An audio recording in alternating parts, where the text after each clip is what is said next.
Ez daukat arrazoitze gaitasun handirik, baina naizena baino adimentsuagoa ematen dut neure hitz etorri dotoriari esker.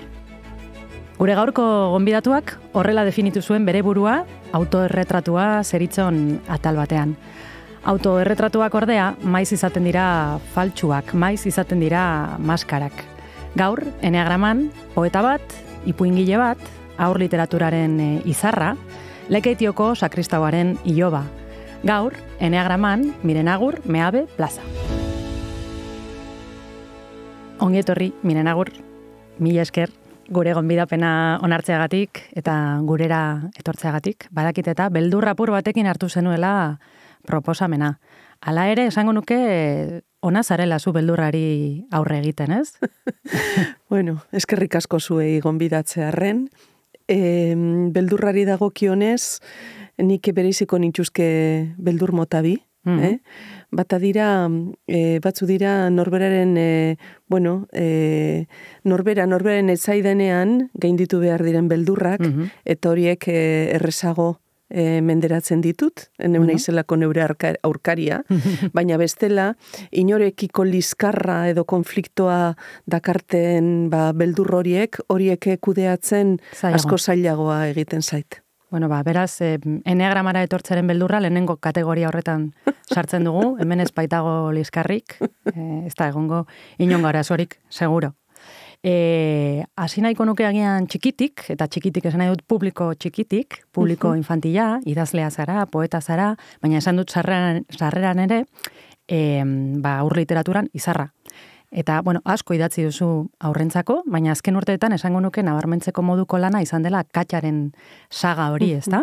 Katxagorriaren abenturak, 24 ale dagoeneko, ondo kontatu badut, eta ez da Euskal Herrian egongo umerik Katxaren historioa irakurri ez duenik, esango nuke. Ume guztiak dituzula astoratuta, Katxaren historia hauekin, ez? Zelan dara mazu arrakasta hau? Bueno, oso atsegina da entzutea izarra naizela, aur literaturan baina ez dut uste, alakoa naizenik, ni beste idazle bat naiz, neure onena ematen alegintzen naizena egiten dudana aurrei galdetu beharko litzaiekeak.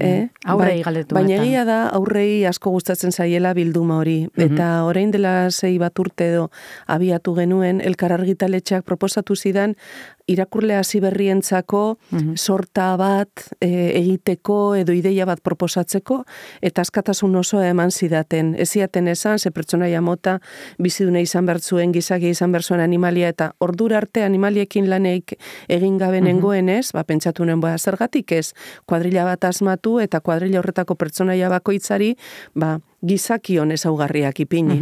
Dorduan, Katxa daukagu alde batetik abentura zalea, jakinguratzua, lagunkoia, baina gero beringuruan dauden beste animaliek, batzu badira maltzurragoak beste batzu baino, beste batzuk inosoagoak, edo, marmartiagoak, alferrak pizka bat, holan. Da, egia da, testua lantzerakoan, oso arreta handia egiten zaiola, esaldien neurriari, hiztegiari, hitz jokoei, gure tradiziñoko kantuak edo esaerak sartzeari, ze horre guztiak badauka umea hitzen estetikara hurbiltzeko indarra.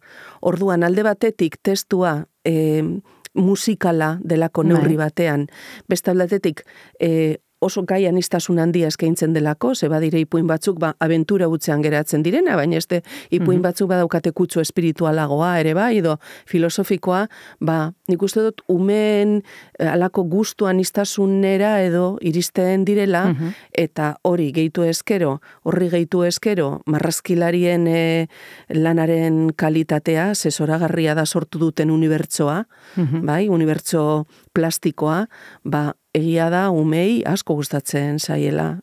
Eta zuriene gustatzen zaizu, haien gustoko izatea, ez? Hori zen galdera gehiago, arrakasta hori zelan daramazun.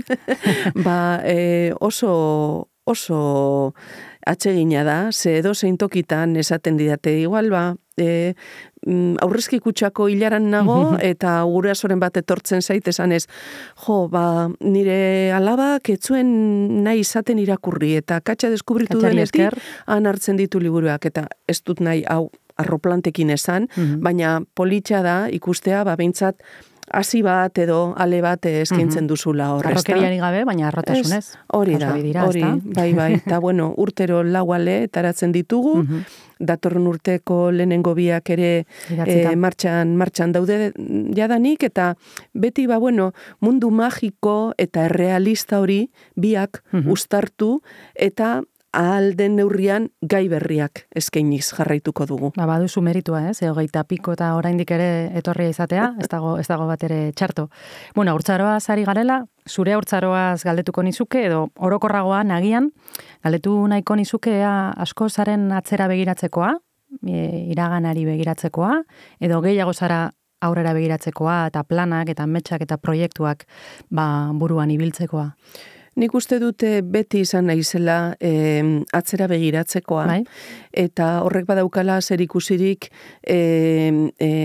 nire lanetan agertzen den malenkonia etengabeko moduko horrekin, ez da.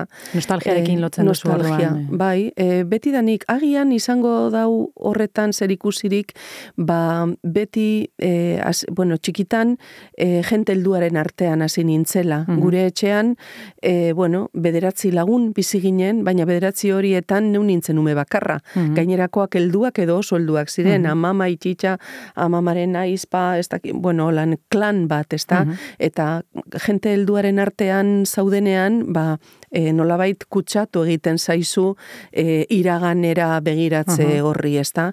Eta gainera horrekin aparte joera natural kondizionatu bat, eskuntzak kondizionatua izatetik aparte, egia da niretzat iraganera begiratzea edo literarioki, memoria literarioa edo esango genukena betidaniko konstante bat izan dela nire lanetan. Osaia, 18 urte meretzi nituenean idazten nituen gauzak, pixka bat atzera begira, ni pertsona helduagoa banintz bezala, ez da, orduan, memoria izan da nire lanetan zutabe handienetako bat, naiz eta jakin memoria oso lurralde zabala dela, oso antzeman ezina, oso iruzurtia, ze handik erreskatatzea edo arrantzatzea lortzen duguna, beti zehaztu gabea da, inexaktoa da, eta gainera beti moldatzen dugu interes literarioaren arabera, orduan memoriak baditu bere trampak, baina bada alako erreinu edo iturri zabal bat nire sorkuntzan. Bueno, azken urteetako zure hiru lan garrantzitsuk, ez dakit garrantzitsuenak, baina lan garrantzitsuk triptiko bat osatzen dutela esan duzu askotan. Kuriosoa da, ze liburu desberdinak dira, bat da novela bat, kristalesko begi bat, bestea da ipuin bilduma, ezurren erretura, eta poema liburu bat azkenik, nola gorde errautsak olkoan. Hiru horiek, gauza asko dituzte komunean ziurrenik, nik agian esango nuke, nabarmenduko nuke, galera dutela komunean. Galeraren triptiko bat izan daitezkela, hasi kristalesko begi horretatik, galtzen den begi bat eta ordezkatzen duen kristalesko beste begi hori, erretzen diren ezurrak eta erretura horren ostean geratzen diren errautsak, ez? Esango zenuke galtzen ikasten joan zarela urteekin?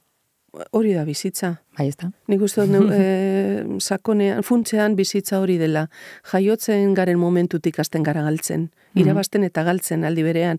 Gure bizitza dialektika bat da, etengabe. Naizta askotan kontzienteak izan ez da. Eta triptikoari dagokionez galera bada, puntu bat, bisagra moduko bat, hiru ohol horiek, ohol pintatu horiek edo lotzen dituenak. Baina, klaro, bakoitza teknika piktoriko batekin pintatuta dago. Zuk ondo esan duzun moduan, bata novela da, bestea ipuinak eta bestea poesia. Baina, bisagra horiek badira intertextualitate bat, gaien aldekoa, bereziki hirurak lotzen dituena. Baina, ez da bisagra bakarra, ez da galera lotzen dituen bisagra bakarra. Hor badaude, gai batzuk errepikatzen direna modu diferenteetan eta galerekin batera badaukagu memoria, memoria, familia, herria, atzera begiratze hori eta memoriaren altxorra potentzial autobiografiko eta generazional gisa norberaren, hausnargaiak edo norberaren gogoetak plazaratzeko.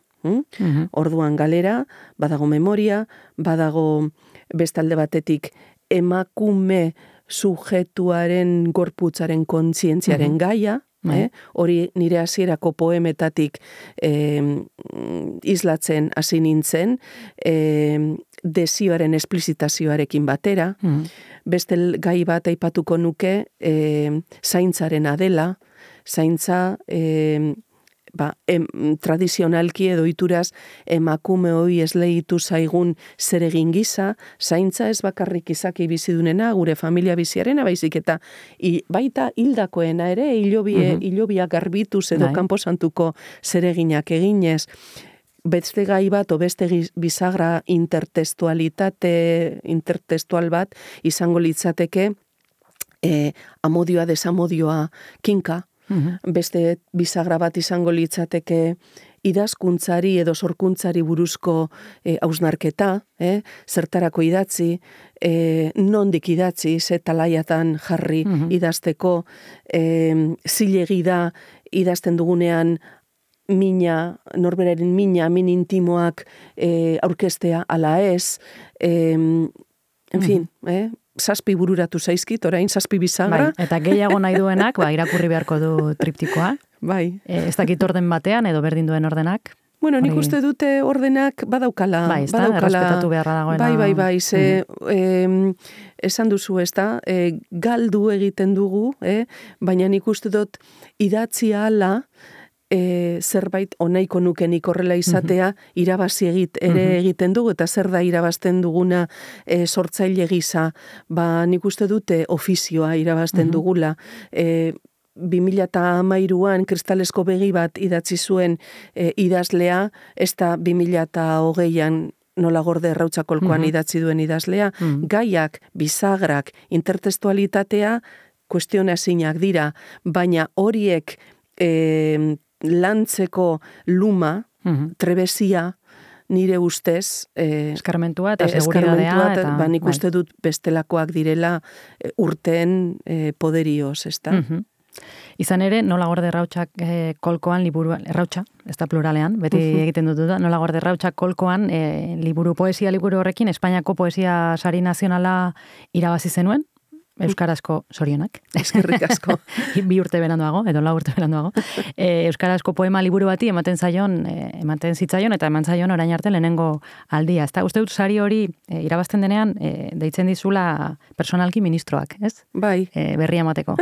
Nola hartu zenuen dei hori? Zure garaian, uste dut Mikel Lizetaz izan zela? Mikel Lizetazen, orduan Eta zer, broma bat zelakoan, telefonoa erantzunta... Hola Mirena, Egor, kesokel Mikel. Ez, behitu, ordu bitardiak edo izango ziren, nik ordenagailua itxi eta semeari esan nion, benga, bazkaldu ingo dugu.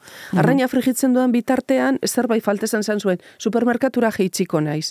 Eta momentu horretan, bitarte horretan, 10 minutu horietan, deitu zidaten ministeriotik, da ministroak nirekin itzein nahi zuela, eta tranquil nengoen, baina gea bera jarri zenean, buenas tardes, da berak esan zidan, zera arratsaldeon, esan zidan, grazi egin zidan horrek. Eta bueno, ya te imaginas para que te llamo. Eta bueno, posik, baina belaunak hasi zitzaizkidan. Hautagaia zinela, nola ez du jakingo, nik uste dut, sari hori eman zidatela, liburuaren ezaugarriak alde batera utzita, defendatzaile honak izan nituelako. Bueno, mesedez. Bai. Ezkendu meritua zure liburuari. Ez diot kenduko meriturik, baina garbi dago epaimaietan ere jakin egin behar dala lan baten alde egiten, da nik uste dut han egondakoek jakin zutela argumentatzen. Eta gero, epaimaia, alde horretatik eskuzabala izan zen, ze euskera zeindako lan bati ematen zitzaion saria lehen aldiz, eta nik hasierako momentuan nahi izan nuen azpimarratu, neure liburuari emandako saria zela, baina nire komunitate linguistikoari emandako saria ere bazela. Nik hori konpartitu nahi nuen, nire bidean lagun izan ditudan irakurle guztiekin, idazle jentearekin, komunikabideekin, ze, klaro, norberak esan dezake astronauta dela, baina zer gara gure individualtasun horretan. Ez bagenitu izango egituran, eusten lagundu diguten hori guztiak, irakurleak, barne, zer izango inateke. Orduan, bueno, ni posi joaten ez deitzen diaten toki guztietara, jentaskorentzan nintzen ni ez ezaguna Euskal Herritik kanpo poeta gisa, bai? Eta orduan nire arrotasuna eta nire posa da, noan tokira noala, euskal idazle gisa, euskal poeta gisa joan alizatea, eta euskeraz irakurri, eta ez dut esango euskeraren embajadore sentitzen naizenik, baina... zentzu batean batzara, ez? Asko harrituta geratzen dira, ez dakite zer gure hizkuntzari buruz, ez dakite ez da nola oskatzen den ere orduan, bueno, pues, alde horretatik, sari hori, geure kulturaren ikusgarritasunerako ere, nik uste dute ondo izan zela, ez dugu egon behar sarien zain, eta gutxiago kanpotik emondako sarien zain, gure kulturaren balioa balidatzeko. Baina, behin etorri eskero, primeran dator hori, nor garen erakusteko, ze urrunetatik gatozen eta ze urrunera iritsi gaitezkeen erakusteko. Txikiak, baina sendoak, arratiko sekorra bezala. Txikia baina gogorrak. Oso ondo, definizio polita da, eta definizio ezari garela, sarreran irakurri dut autoerretratua ditzen den atal baten hasiera, kristalesko begi baten atala da, beti iruditu zait pasarte, bereziki brillantea, ez da, erradiografia gordin eta zorrotza egiten duzu, zeure buruarena. Baina, hemen galdetzen dizut konfiantzan, dena sinistu behar aldugu, autoerretratu horretan esaten den guztia sinistu behar aldugu, edo poeta iruzurgile bada, ez? Pesoak esaten zuen bezala. Bueno, o poeta enfingidor. Poeta eta novelista eta danak, tintak, papere ukitzen duenerako, horia neurri handiago txikiagoan fikzioa sortzen da. Horrek ez du esan nahi, zure asmoa hori idazterakoan inori iruzurrik egitea denik, baina badago zerbait hizkuntzan bertan ies egiten dizuna eta ez duena osoro harrapatuko errealitatea. Autorretrato hori ez da bakarra nire obran. Hori zehazki idatzi nuenean liburuaren barruan atalik eta zailenetako bat izan zen idazten. Zergatik? Alde batetik, zeure buruari gordintasunez behiratzeko ariketa egin behar duzulako, eta hori ez da izaten oso atsegina beti, ez da erreza ere. Hori ondo dakigu hemen eneagraman. Bai. Baina beste alde batetik, zatika idatzi nuen, ze klaro, hor badago alde batetik, alde fisikoa, beste aldetetik alde emozional, alde psikologikoa, alde soziala, eta bar, eta errepasatzen zati bakoitza idatzi, o pasarte bakoitza idatzi, eta berriz errepasatzen nuenean, iruditzen zitzaidan, ez zela alan, neure autoestimaren arabera edo egun hartan nola sentitzen nintzen, gehiago ikusten nituen akatzak bertuteak baino, eta bar, orduan, klaro, momentu batean, azken punto ipini behar izan nion, bestela gaur egun ere autorretratu hori idazten egongo nintzateke. Ez da inoiz amaitzen, ez? Autoezagutza lan hori ez da inoiz amaitzen? Hori da. Eta ni beldur nintzen, ze klaro, autorretratuak hori da igual zabalena edo zehatzena, baina asko daude. Ni pasatu naiz kristalesko emakume neure burua izendatzetik, pasatu naiz kapeladun emakumea izatera, emakume kuaderno duna izatera, hor badago bilakabeide bat, azkena okrespanago da emakume katuduna, bai, orduan, klaro, hor, bizi etapak eta adina, eta norberaren bizi sentimentala, eta familiarra, eta konpromiso politikoa, eta denak nahazten dira norberaren burua definitzeko orduan. Orduan, niri beldurra, berriro beldurra erreparo ematen zian, nola hartuko dute irakurleek hainbeste autorretratu nartzisismo, pose, butade bat dela pentsatuko dute, eta lako batean konturatu nintzen ez, autorretratua dela, horixe, izpilua aurrean jartzea, ez banitatearena, baizik eta autoezagutzarena, ondo esan duzun moduan, eta autorretratu bat egiten duzun bakoitzean, zure irudia aktualizatzen duzula. Gaurkotu egiten duzu, eta erakusten duzu nola ikusten duzun zuk ahalik eta zehatzen zeure burua, baina baitere nola nahi duzun ikusia izan esfera pribatuan eta esfera publikoan. Ni orain igual ja, emakumekatu duna, ja, fase hori ere pasatu dut. Bai, orain non gaude, orduan? Bar ez dakit ondino. Bueno, igual orain jakingo dugu. Orain dik ez dakit, baina, klaro, gainditzen doa, autorretratua ere, Bai, mugimenduan dago. Frida Kahlo asko egin zituen, eta distantzia, baina Rembrandt bai, Van Goghek bai, ez da, eta ez zuten beti beren burua berdin marrasten, ez da, izpiluak zer itzultzen dugun, geure aldaketen araberakoa da, edo gure momentuko une horretako begiradaren araberakoa.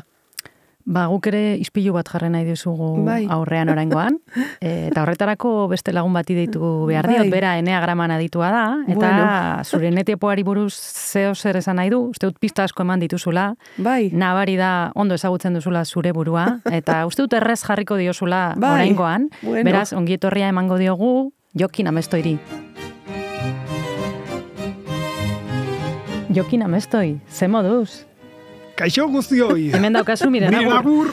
Miren Agur, Jokin Miren Agur. Urte askotarako, banuen gogoa zurekin hitz egiteko aurrez aurre. Eta zer, erraza jarri dizu, bai, ez? Wow.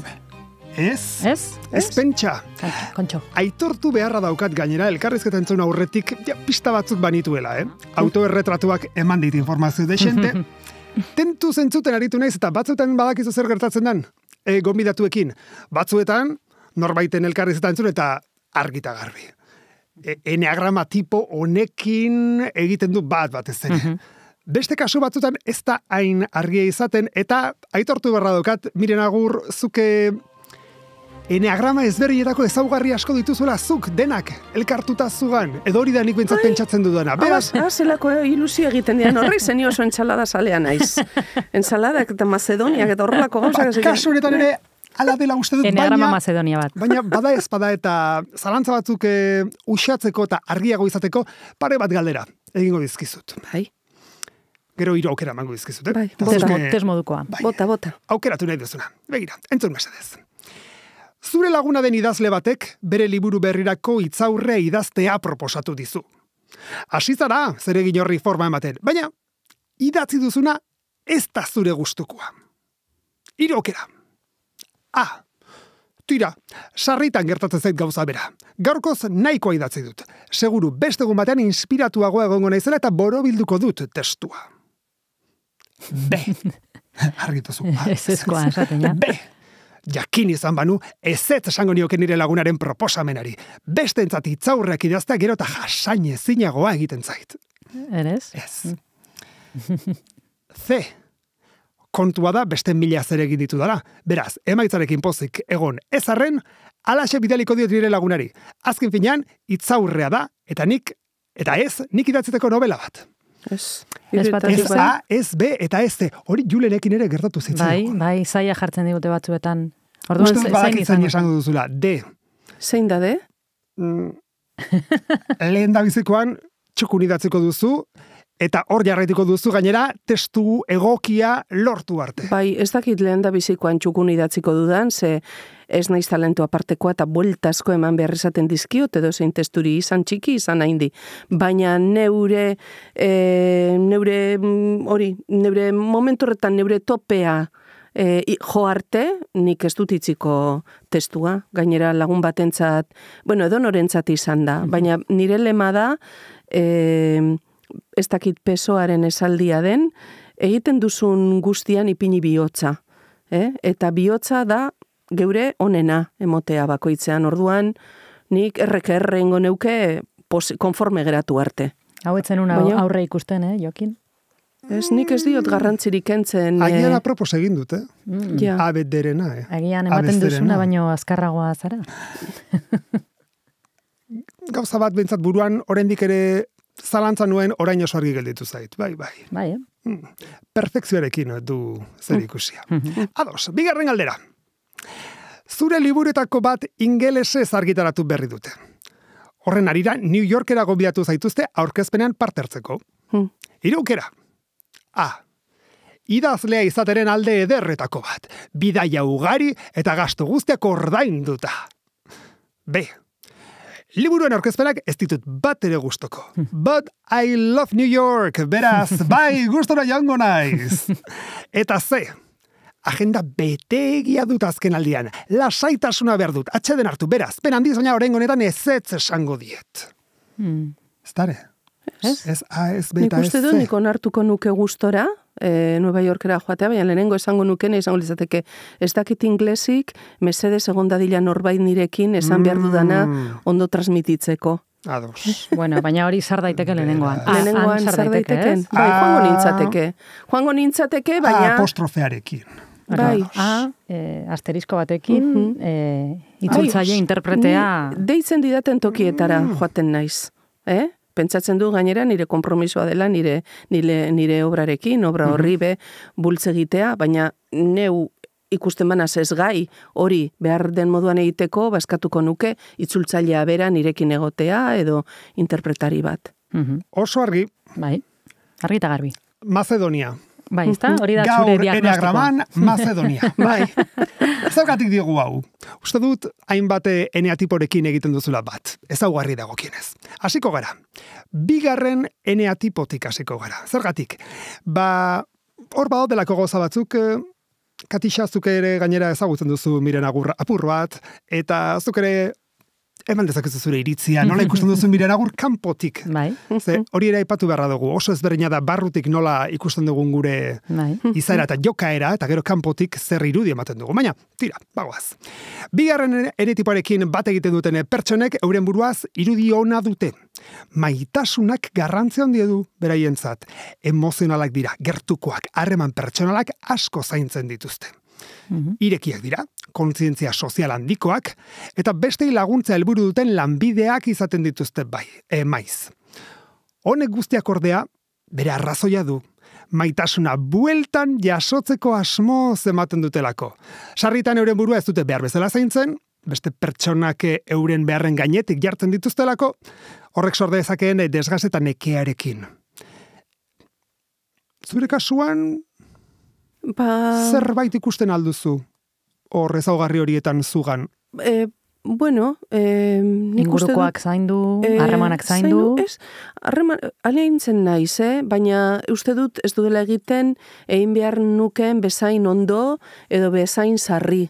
Batzuetan, bizitzaren gurpila kabiadura handiegi batean arrastatzen zaituelako eta hilabetea pasa daitezke lagun bati deitu gabe edo ondo dakizu, ez da itzordurik bazkaltzeko geratu gabe. Baina, zergatik egiten dugu hori, maitasuna jasotzeko, ez dakit hori hain, ez dakit denok behar dugu maitasuna, hori dudari gabe, baina nik uste dut hori egiten badut ala neure burua gusturago egoteko, posago egoteko neure buruarekin. Gauza bat, gauza atsegin bat, edo truke bat, partekatze bat, dena delako mailan egiten dugunean, horrek onura ekarten dio gure organismoari endorfinen bitartez, adibidez, ez da? Eta orduan ikuste dut horregatik egiten ditugula. Ez maitasuna jasotzeko, baizik eta endorfina txute bat jasotzeko. Nik uste dut horrek bat... Ezan daude lotuta, azken finean. Egongo dira lotuta, baina bueno, eske holan pizkat ematen du maitasunaren bila egiten baduzu, pizkat mendikante zabiltzala, ez da, eskean, eta horrela ez dut ikusten nire burua. Ia deskartatu dezakegu bia agian, eh? Beste batekin saiatuko zara? Ea bigarrenean sorte handiago. Lehen da biziko eneatiporekin agian bat egingo duzu, ze hauek, pertsona hauek perfekzioa bilatzen dute etengabe, eta hori aipatu dugu dagoeneko. Orokorrean, pertsona arduratsuak, zintzoak eta langileak izaten dira. Baina, perfekzio etengabe bilatzeko ahaleginaren ondorioz, zailtasunak izaten dituzte benetan erlaxatzeko eta orainaz gozatzeko. Hori bai, hori egia da. Hori gertatzen alzaizu? Bai, hori egia da, neure buruaren esklabo naiz. Bai. Hori rekonozitzen dut, beitu, orain dela urte batzuk autonomo egin nintzen, idazkuntzari neure denpora, neure energia, neure adorea entregatzeko, eta alan neure buruaren nolabait nagusi, bilakatu nintzen. Baina horrek badauka, txamponaren beste aldea, eta da zeure buruaren esklabo bihurtzea. Askotan lanari edo lan ondo eginari edo lan ahalik eta ondoen eginari neure denpora edo neure dena ematearren ernegatu egiten dut, eta neure burua ikusten dut pizka bat zanpatuta neure exigentzien arabera. Osa, ez dut gozatzen. Bai, nik horri autoesplotazioa deitzen dira. Eta uste dute autonomo askok ederki zagutzen dutela, zer hori. Bai, hori alde mingotx hori badauka. Lehenengoarekin beraz, nahikotxo asmatu duzu, besteren badaukazu probatzeko? Bai, baina hirugarrenena tipo bat ere aipatu nahi dugu, eta kasu honetan 7. da. Zergatik? Pertsona hauentzat bizitza emozioz betetako abentura delako. Esperientzia ugari eta ezberdinak eduki nahi izaten dituzte. Energia asko dute, plan asko egiten dituzte, talento handikoak dira, sortzaileak, pentsamolde irekia izaten dute, ekintzaileak. Baina, eta horrekin batera gainera, beraien pasioa ingurukoi transmititzeko gaitasuna ere badute. Baina batzuetan, arreta gauza bakar batean jartzea kosta egiten zaie pertsona hauei, konpromisoa saiesteko joerare izaten dute batzuk, hori bai, arlo bakar batean buru belarri sartzen diren horiek arrakasta eduki ohi dute. Ja, gauza batzuekin banagoa beste batzuekin ez. Zerekin ez? Zerekin ez nagoen ados, nik uste dut, bat esan duzu, eske, ja astu zait, esan duzunetako bat. Plan asko ez dut egiten nik. Orain gainera gero eta gutxiago, plan gehiagi egiten dizkidate kanpotik. Orduan nahikoa daukat neure lanarekin, neure inguru hurbilarekin eta neure lanbidaiekin nahikoa daukat, ezta? Baina konpromisoari adibidez ez diote ies egiten, ez dut uste. Edo zer eskatzen didatenean horregoten alegintzen naiz, alan edukatuta nago, esan nahi dut ez da nire meritua bakarrik. Eta gero beste gauza esan duzu, zentratzeko zailtasuna izaten dutela, eta hori... Batzuk, beste batzuk ez, beste batzuk bai, zentratzen dira, eta hor gainera arrakasta lortzen dute. Ni asakora... Hiperfokoa, deitzen den hori daukazu, ez? Hiperfokoa. Bai, eta hor noa, tanke baten moduan, aurrera, eta gero, ezke beste gauza batzuekin ez da goratzen. Bizitza emozioz betetako abentura den ideia horrekin? Lehenago bai, gaztetan gainera oso ausartan nintzen, edo norekin harremanetan hasteko irekitasuna izaten nuen, pizkate, kamikaze, bai, esango nuke momentu batzuetan, baina alako, bai, pizkata ausarta, eskemetatik edo irtetekoa izan naiz gaztetan. Baina gero ez dut uste adibidez, pentsamolde aldetik hain progrea naizenik edo hain aurrerakoia naizenik. Bai, osak hor badagoelako. Hori kuriosoa ere, neatipoa aldatzen dugu adinaren arabera? Bai, hori ere, bai. Azteko, eta hemen ikusi dugu, gonbidatu batzuekin, batzuk argita garbi, bakar batekin identifikatzen dira, maila nahiko nagusian, lider Nando adibidez. Hemen izan genuenean, berak esan zuen, bai. Lehenengo neatipoa, total. Ezaugarri horiekin bat topera. Beste batzuk aldiz, aketzarekin gertatu zitzaigun, ezberdinen ezaugarrikin bat egiten zutela. Eta gero, aipatu duzuna, bizitzan zehar ere, aldatzen goaz, gure gogoan izan. Izaera eta jokaera ez dira gauza bera. Eta orduan, jokaera aldatzen, pertsonak eraldatzen ari garen ez etengabe, batzuetan, eneatipo batekin egingo dugu bat, baina bizitzako beste etapa batean beste batekin. Adaptatu egingo gara, ez da? Bai, jakina, bizitzalako osia da. Azken ezaugarriei daukionez orain txetorri zaite olako pista moduko bat, ez da nire gaztetako lema izaten zen, egin gabekoaren damurik ez izan. Osea, venga, esperimentatzera, pertsona berriak ezagutzera, pizkate lurri iraulkorrak edo arena mobediza zeuden tokietara hurbiltzekoa izan naiz. Baina, gaur egun, klaro, ja, aldatu egiten gara, eta orain seguro lagoan naiz. Oso ondo, 3 bota dituzu, esango nuke bakar batekin asmatu duzula, baina ez dago txarto, ze beste batzutan ez duzu asmatzen ere. Broma da, Jokin, bakizu asko maite zaitu dala, oso gustora egon naiz ni zurekin, miren agur ere agian gustora egongo zen zurekin. Ni zurekin ere bai. Eta oraingoan, besterik gabe, eskerrak eman gure gonbidatuari, eta gure ikusentzulei gogoratu, 9 eneatipo daudela, munduan egoteko 9 modu, eta hurrengo eneatipoan ikusiko garela.